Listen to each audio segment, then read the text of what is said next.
মেয়েদের প্রতি এত ঘৃণা কিসের আপনাদের?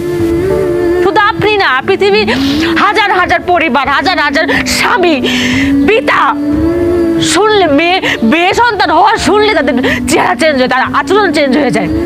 কেন? মেয়ে হওয়াকে অভিশাপ, মেয়ে হওয়াকে পাপ, অন্যায়? আপনি যে পৃথিবীতে দাঁড়ায় রয়েছেন না আছেন জীবিত, কার জন্য? আল্লাহ তাআলা কোন একটা নারীর মাধ্যমে, একটা মেয়ের মাধ্যমে আপনি পাঠাইছে। আপনার মাও কিন্তু একটা মেয়ে। কোন কিতাব, কোন কোরআন বই পুস্তকে লেখা আছে যে বাপের পায়ের নিচে সন্তানের বেহেশত? দেখছেন?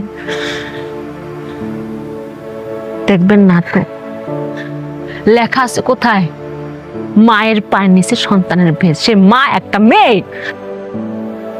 আসলাম আর একটা কথা, আপনারা কি মনে করেন ছেলে সন্তান আমার খুঁটি, আমার শেষ প্রজন্মের খুঁটি? রিজিকের মালিক আল্লাহ। কার মাধ্যমে আল্লাহ খাওয়াবেন এটা একমাত্র আল্লাহ তাআলা ভালো জানেন। সেটা একটা ছেলের মাধ্যমে হইতে পারে, একটা মেয়ের মাধ্যমে হইতে পারে, যে কারোর মাধ্যমে হইতে পারে।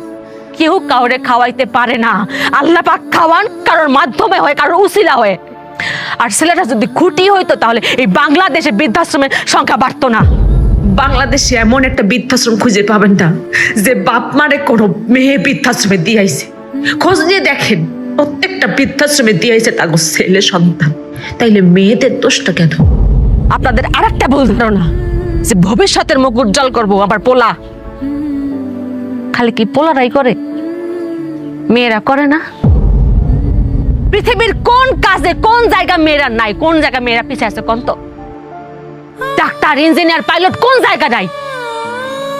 আরেকটা কথা তো আমরা সবাই জানি যে আল্লাহ পাক যখন খুশি হন তখন তার ঘরে মেয়ে সন্তান দেন।